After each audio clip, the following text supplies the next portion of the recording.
오늘 하나님께서 우리들에게 주실 말씀은 출애굽기 25장 1절부터 9절까지 말씀입니다. 출애굽기 25장 1절부터 9절 말씀 가운데서 1절부터 9절 말씀 전체를 우리가 함께 읽습니다.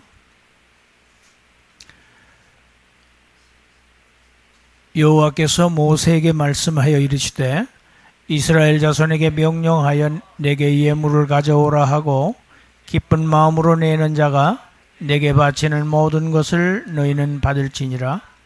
너희가 그들에게서 받을 예물은 이러하니 금과 온과 놋과 청색, 자색, 홍색 실과 가는 배실과 염소털과 붉은 물들인 순양의 가죽과 해달의 가죽과 조각목과 등유와 관유에 드는 향료와 분향할 향을 만들 향품과 호마노며 애복과 흉패에 물릴 보석이니라.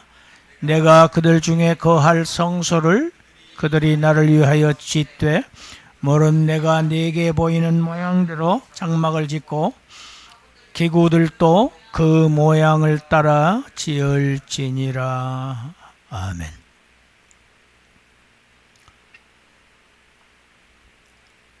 아직 날씨가 아주 덥습니다.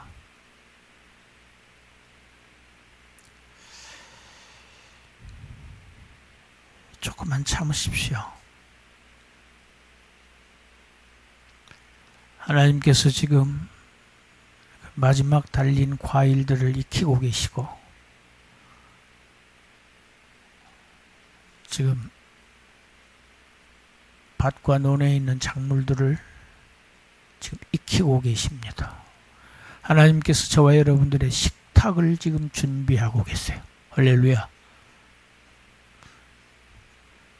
그걸 알면 우리는 불평하지 않습니다. 하나님 감사합니다.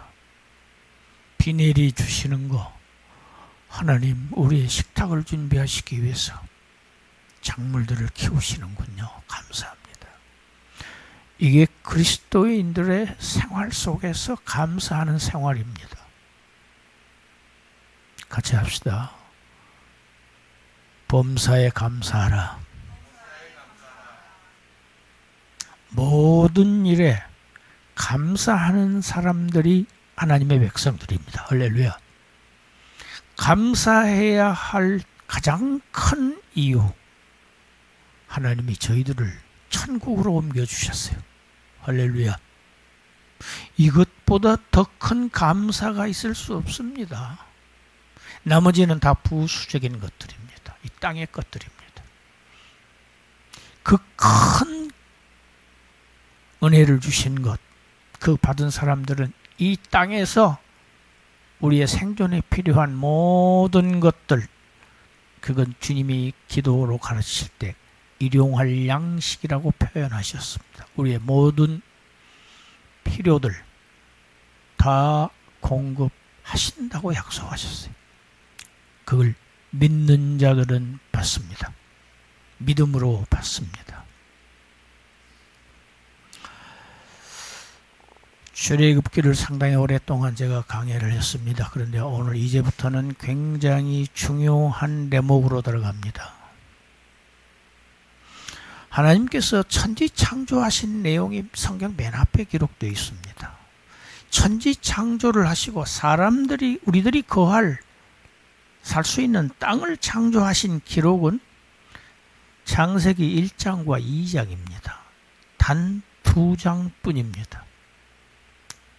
그런데 이제부터 저와 여러분들이 살펴보게 될 이 성막에 관한 말씀은 출애굽기 25장부터 끝까지 무려 10장을 할애했어요. 성경에서 이렇게 많은 분량을 다루고 있다고 하는 것은 그 중요성을 나타내는 것입니다.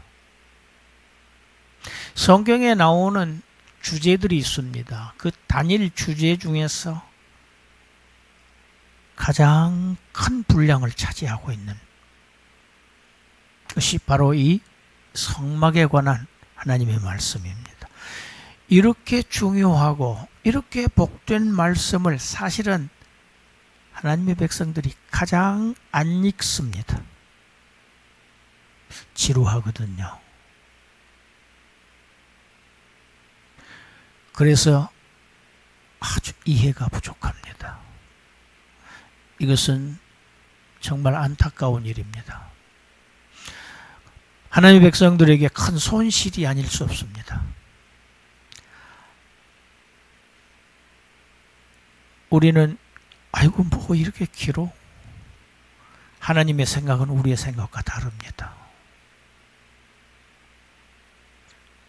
하나님께서는 모세를 산 위로 부르셨지요. 언약 문서인 돌판을 주시겠다고 산 위로 부르셨고 모세는 산 위에서 40일 동안을 머물렀습니다. 그 40일 기간 동안 40일의 대부분의 시간을 하나님은 모세에게 성막에 관한 지시를 하셨습니다.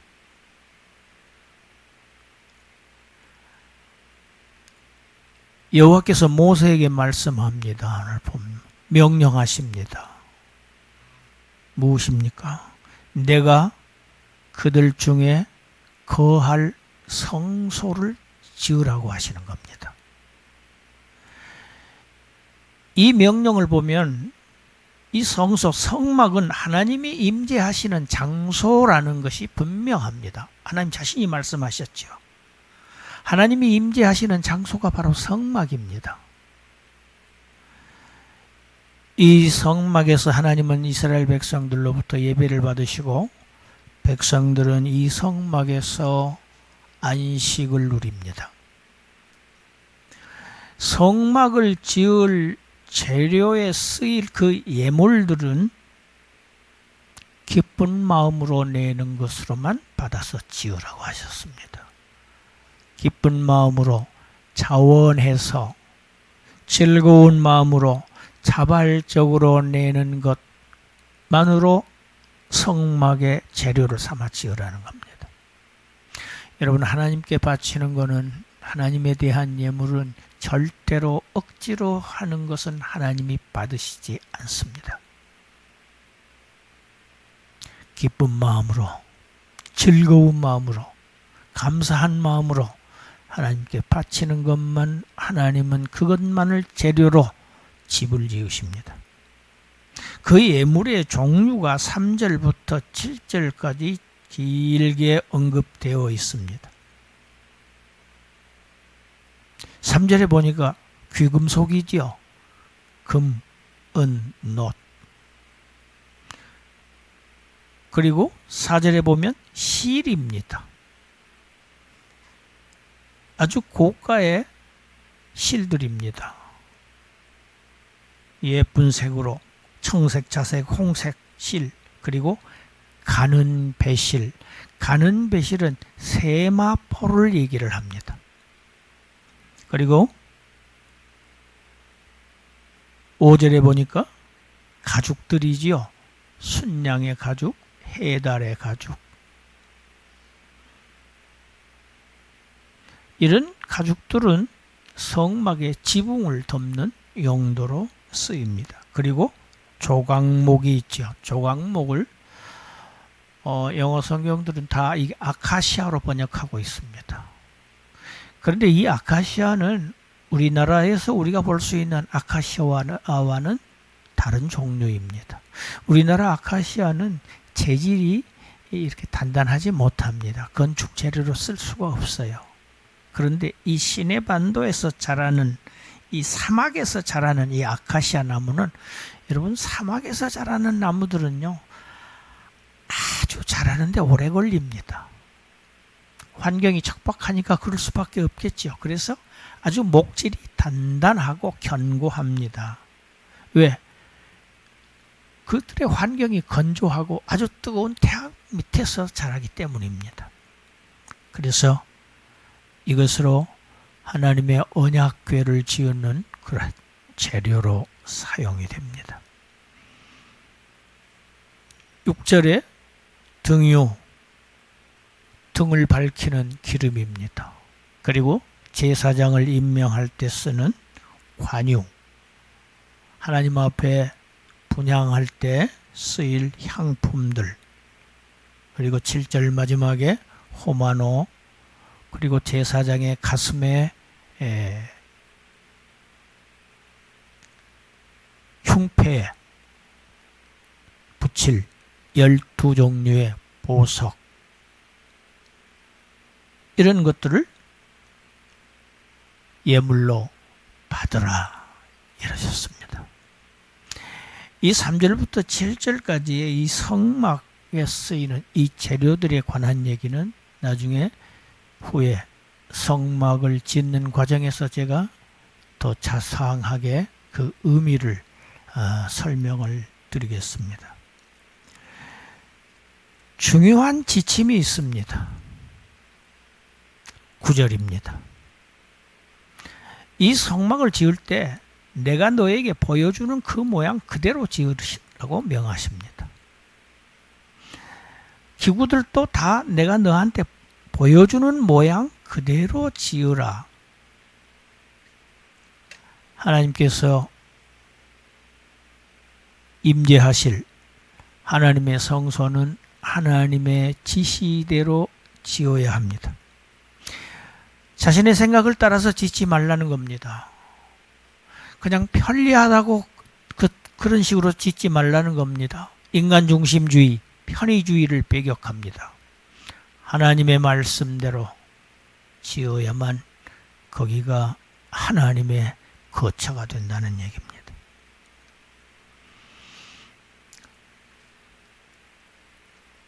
모형은 그림자입니다. 그림자는 실체를 가지고 있지요. 그림자를 보면 이 실체가 어떻게 생겼겠다 우리가 알 수 있습니다. 그림자는 실체를 암시합니다. 모형들은 다 교훈을 가지고 있습니다. 여러분 자녀들을 가르쳐 보셨죠? 아이들에게 글자를 가르치기 전에 먼저 그림으로 사물을 익히게 가르칩니다. 똑같습니다. 하나님도 교육법도. 하나님께서는 여러 가지 모형과 그림자로 특히 구약에서 자기 백성들을 가르치셨습니다. 그 중에서 가장 중요하고 가장 교훈적인 모형과 그림자가 이제부터 우리가 다룰 성막입니다. 성막은 많은 암시가 들어있고 어떤 실체를 가리키고 있습니다. 오늘 본문에서 우리가 알 수 있는 것 8절 말씀입니다. 내가 그들 중에 거할 성소를 지으라고 하십니다. 성막은 하나님의 거처의 상징입니다. 이스라엘 백성들 광야에서 40년 동안을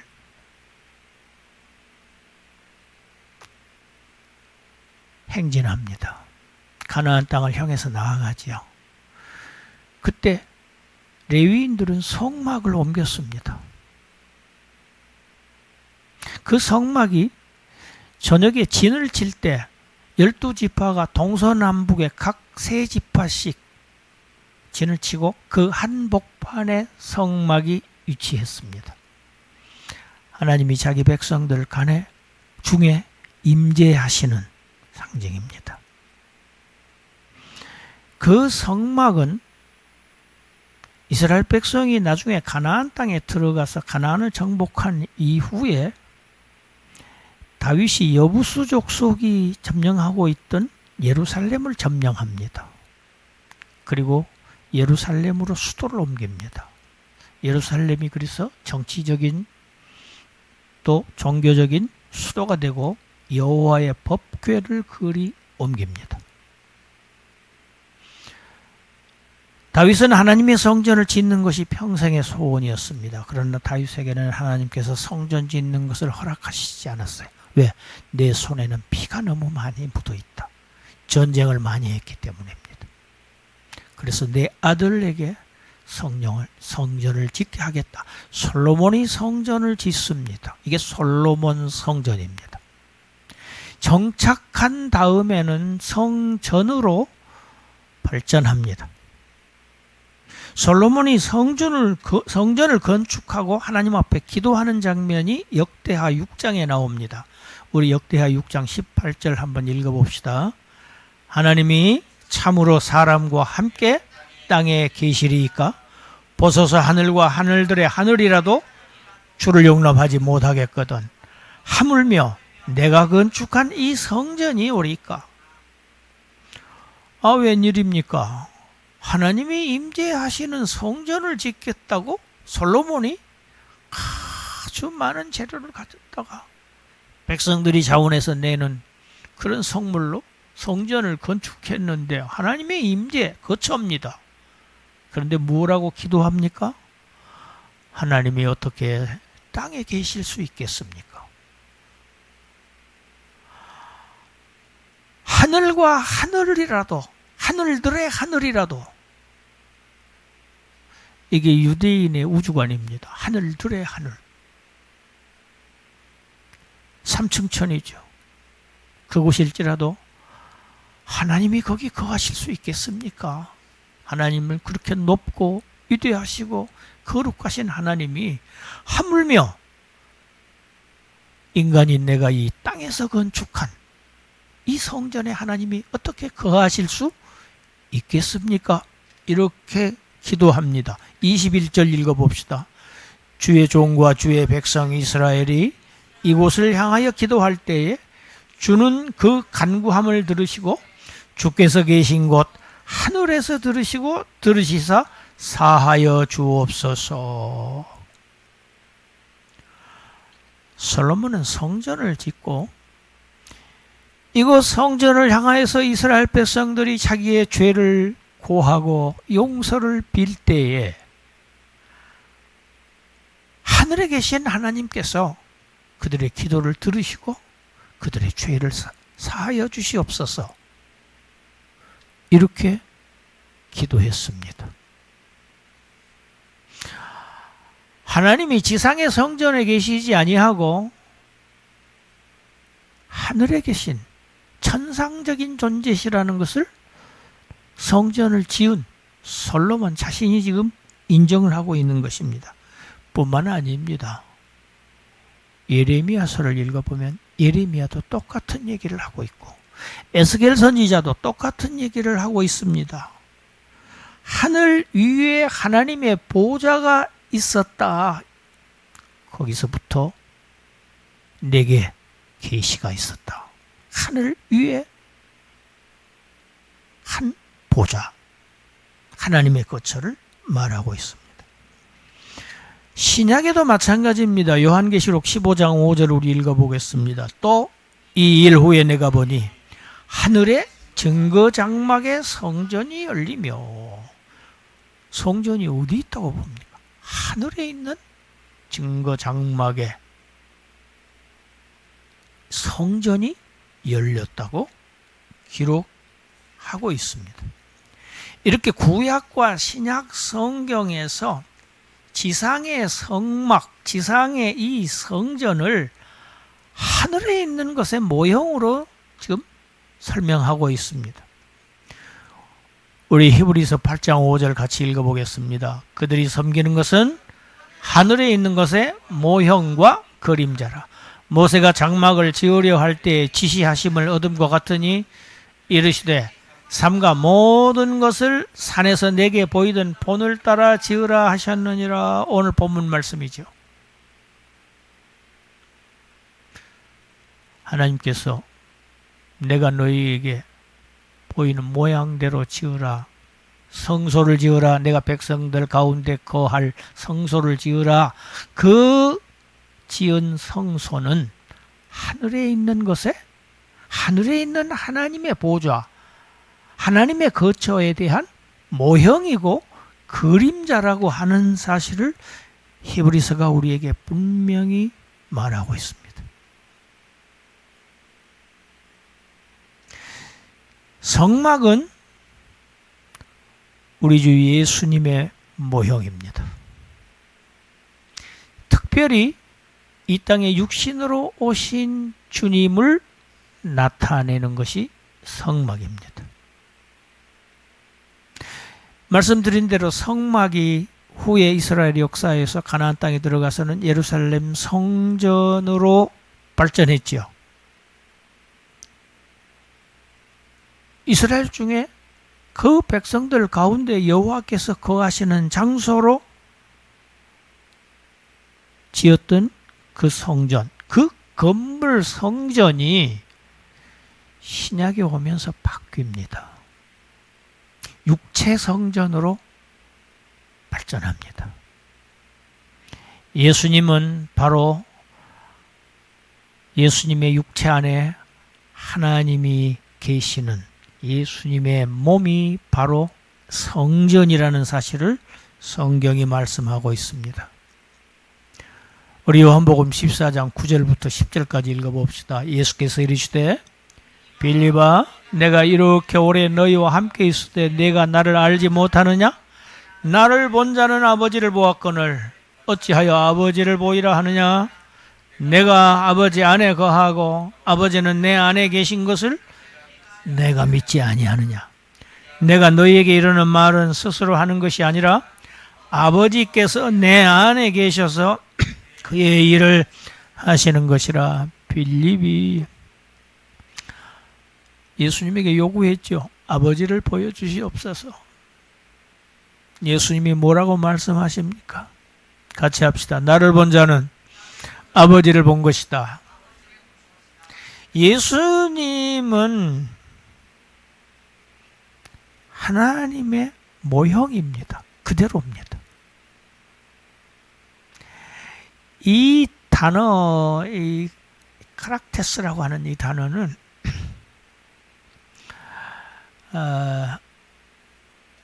우리의 동전이 있죠. 동전에 찍힌 것을 그대로 복사해서 딱 찍으면 복사본이 나오죠. 그 복사본을 보면 원형이 어떻게 생겼다는 것을 알 수가 있습니다. 주조물이 그렇지요. 예수님을 바로 그렇게 설명하고 있습니다. 그리스도는 하나님의 모형입니다. 하나님은 보이시지 않아요. 보이시지 않는 사람을, 하나님을 인생들은 잘 믿을 수가 없습니다. 그 인생들의 연약함을 아시고 보이는 하나님으로 나타내셨습니다. 그리고 하나님만이 할 수밖에 없는 모든 일들을 그를 통해서 다 완벽하게 성취하셨어요. 하나님의 뜻을 다 이루셨어요. 그를 보고 하나님을 믿게 하신 것입니다. 할렐루야. 그 말씀이 10절 내가 아버지 안에 거하고 아버지는 내 안에 계신 것을 내가 일체지요. 우리가 삼위일체를 얘기합니다. 내가 너희에게 이르는 말 내 마음대로 하는 게 아니고 아버지께서 내 안에 계셔서 아버지의 일을, 그의 일을 하시는 것이다. 또 있습니다. 요한복음 2장에 가서 보면 예수님께서 46년 동안 지은 이 헤롯 성전, 이 헤롯 성전을 보고 제자들이 예수님 이 성전 대단하지요? 너무 아름답지 않습니까? 자랑합니다. 예수님 뭐라고 하십니까? 너희가 이 성전을 헐어버려라. 내가 사흘 만에 다시 일으키겠다. 유대인들이 묻습니다. 아니 이 성전이 무려 46년 동안이나 걸려서 지은 아주 그 웅장한 건축물인데 내가 감히 어떻게 3일 동안에 다시 일으킨다는 이야기냐? 예수님 말씀 21절 우리 읽어봅시다. 그러나 예수는 성전된 자기의 육체를 가리켜 말씀하신 것이라. 예수님의 육체 성전이 무너집니다. 십자가에서. 그러나 무너진 예수님의 육체 성전은 3일 만에 다시 일으키심을 받습니다. 할렐루야. 부활일 말하죠.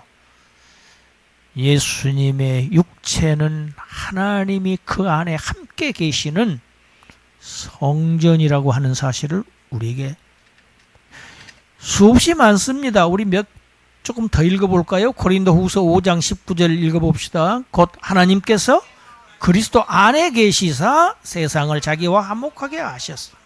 골로새서 2장 9절에는 그리스도 안에는 하나님의 신성의 모든 것이 다 그의 육체 안에 계셨다. 우리 번역성은 육체로 거하셨다 이러는데, 예수님의 육체 안에 하나님의 신성이 있었어요. 그렇기 때문에 하나님밖에 하실 수 없는 이적과 표적과 기적을 다 행하신 거예요.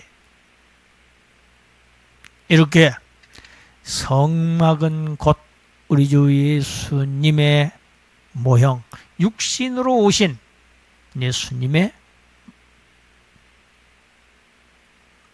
예수님을 나타내는 것입니다.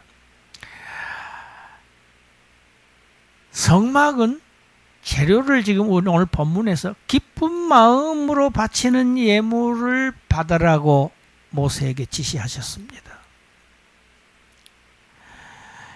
저기 나중에 출애굽기 36장에 가면 보면은 이스라엘 백성들이 아침마다 예물들을 다 자원해서 가지고 왔어요. 날마다 예물을 가져와서 그 짓는 자들이 모세에게 하소연을 해요. 너무 마저 가져옵니다. 이렇게까지 필요가 없습니다. 그래서 모세가 명령을 합니다. 6절 7절 읽어볼까요? 모세가 명령을 내리며 성소에 드릴 예물을 다시 만들지 말라 하며 백성이 가져오기를 그치니, 왜? 7절입니다. 있는 재료가 그 모든 일을 하기에 넉넉하여 남음이 있더라. 자원하는 예물을 많이 넘치도록 가져왔습니다. 여러분, 우리 주 예수님은 스스로 자원함으로 육신의 몸을 입으시고 우리 가운데 오셨습니다. 그래서 하나님의 완전한 성소가 되셨습니다. 성막은 하나님과 그의 백성들이 만나는 장소입니다. 우리가 쭉 출애굽기를 지금까지 살펴봤습니다. 제일 먼저 뭐가 나옵니까? 애굽에서 노예 생활하고 있는 하나님의 백성들을 유월절 어린 양의 피로 구속하신 다음에, 홍해 바다를 건넌 다음에, 시내산에서 하나님의 율법을 주신 다음에야 내가 그들 가운데 거할 성막을 지으라고 오늘 명하시는 겁니다. 유월절 어린 양의 피로 구속받은 백성들 가운데 거하실 성소를 지어서 그곳에서 하나님께서 자기 백성들을 만나주시고 교제하는 곳이 바로 이 성소입니다. 에베소서 2장 13절입니다. 이제는 전에 멀리 있던 너희가 그리스도 예수 안에서 그리스도의 피로 가까워졌느니라. 베드로전서 3장 18절을 읽어봅시다. 의인으로서 불의한 자를 대신하셨으니 이는 우리를 하나님 앞으로 인도하려 하심이라. 예수님은 의인이셔요. 죄를 알지도 못하시는 분이에요. 예수님 죄가 있어서 십자가에 달려 죽으신 것이 아닙니다. 어떤 사람들은 오해합니다. 예수님은 우리 외에 죄를 지셨기 때문에 예수님은 불의하다. 예수님은 죄인이다. 그래서 십자가에 달려 죽으신 것이다. No, 아닙니다. 성경은 어디에서도 그렇게 말하고 있지 않습니다. 예수님은 어느 곳에서도 예수님을 불의하다거나 죄인이라거나 이런 단어를 사용하지 않고 있어요. 예를 들어 봅니다. 어떤 사람이 누명을 쓰고 죄를 뒤집어 쓰고 감옥에 가서 살다가 다 살고 나왔습니다. 나온 다음에 보통 다시 이 재판 과정을 통해서 복권되는 사람들을 뉴스를 보시죠. 그러면 우리는 그 사람을 보고 무엇라고 합니까? 죄인이라고 합니까?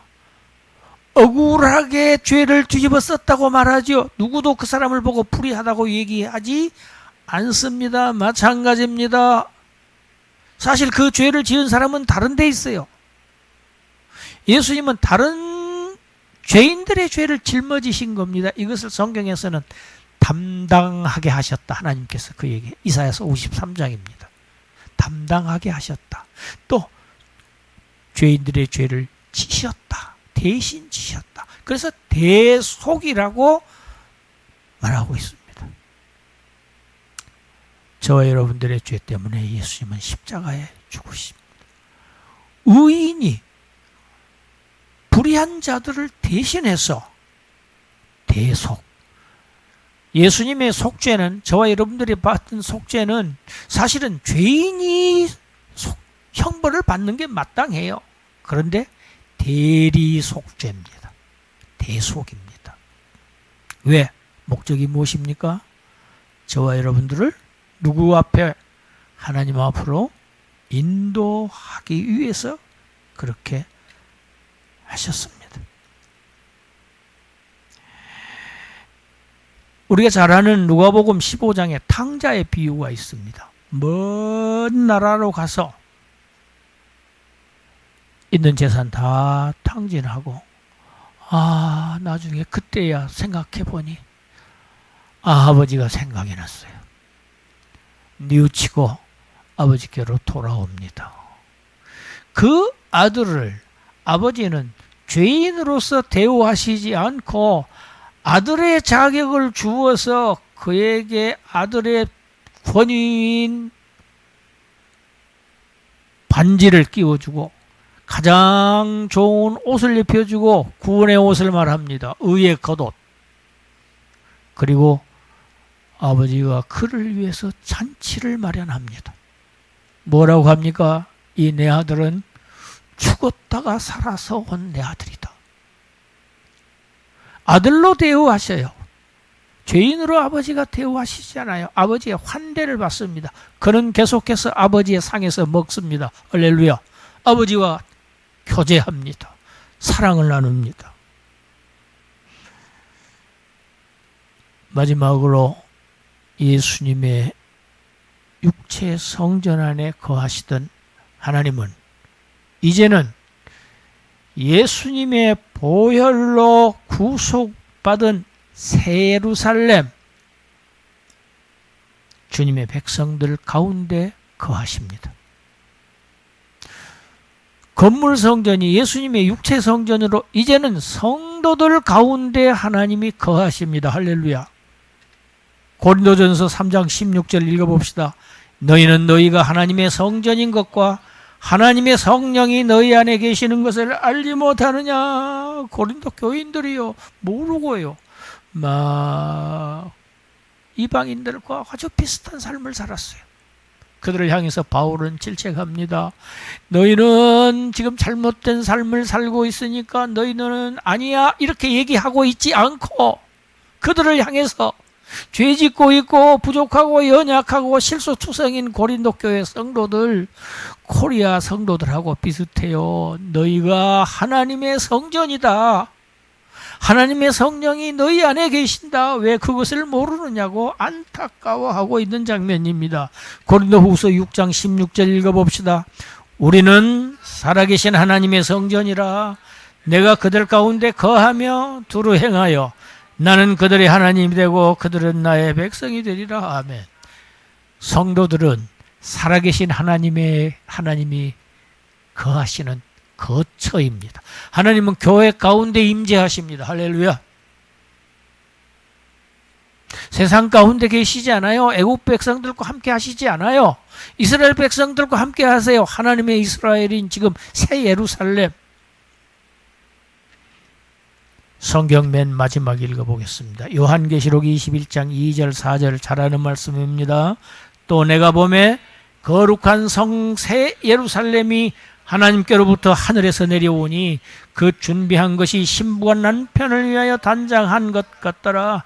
내가 들으니 보좌에서 큰 음성이 나서 이르되 보라, 하나님의 장막이 사람들과 함께 있음에 하나님이 그들과 함께 계시리니 그들은 하나님의 백성이 되고 하나님은 친히 그들과 함께 계셔서 모든 눈물을 그 눈에서 닦아주시니 다시는 사망이 없고 애통하는 것, 곡하는 것, 아픈 것이 다시 있지 아니하리니 처음같이 다 지나갔음이라. 여러분, 지금 이 땅에서 우리의 모든 슬픔과 수고와 고통과 어려운 문제들 다 지나갑니다.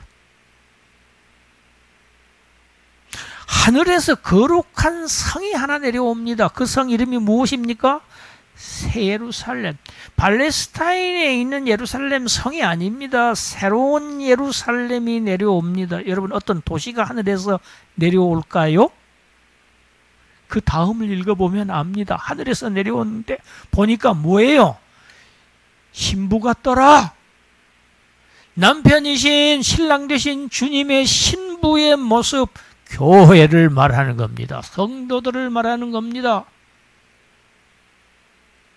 하나님의 거처가 이제는 그들 안에 사람들과 함께 있습니다. 그래서 하나님은 그들과 영원히 함께 계심으로 영원히 그들이 하나님이 되시고 백성들은 영원히 하나님이 백성이 되어서 함께 계셔서 이제는 과거에 있었던 모든 어두운 그림자들을 쫓아도 없는 밝고 희망차고 새로운 삶이 영속된다. 거룩한 성 새 예루살렘 교회가 하늘에서 내려옵니다. 하나님은 그 예루살렘 성을 거처 삼아서 영원히 그들과 함께 거하신다. 이것이 성경이 말하는 성소, 하나님의 성소, 하나님의 성전, 예수님의 육체 성전, 성도들이 바로 하나님의 거처가 되신다는 사실을 성경은 일관되게 창세기부터 계시록까지 성경 전체를 통해서 말씀하고 있습니다. 내가 그들 중에 거할 성소를 지으라. 오늘 본문 말씀 제목입니다. 건물 성전이 예수님의 육체 성전으로, 이제는 하나님의 성령께서 그가 구속하신 어린 양의 피로 구속받은 자기 백성들 가운데 내주하십니다. 하나님은 더 이상 이제 멀리 계시지 않습니다. 우리와 함께 계십니다. 우리 가운데 거하십니다. 우리 가운데서 거하시며 두루 행하시는 그 하나님과 에녹처럼, 우리가 배웠죠? 에녹. 하나님과 동행하더니 하나님이 데려가심으로 더 이상 땅에 있지 아니하더라. 그 하나님과 동행하시는 여러분 되셔서 하나님이 데려가시면서 이 땅에서 하늘로 데려가심을 받는 그러한 저와 여러분들이 되시기를 주님의 이름으로 축원합니다. 기도합니다. 하나님, 모형과 그림자로 어리석은 주의 백성들을 일일이 가르쳐 주시는 그 예수 그리스도를 우리가 보았습니다. 이제는 우리가 하나님의 살아계신 하나님의 성전이라는 사실, 이 놀라운 은혜. 전에는 우리가 죄인이었을 때는 하나님이 우리 안에 거하시지 못했으나 이제 예수 그리스도의 보혈로 거룩함을 얻은 백성들 중에 거하시는 우리 아버지 하나님, 그 하나님 뒤따라가며 그 하나님과 동행하는, 그리하여 에녹처럼 하늘로 들림받는 성도들 되게 하여 주시옵소서. 예수님 이름으로 기도드리옵나이다. 아멘. 우리 자리에서 일어나서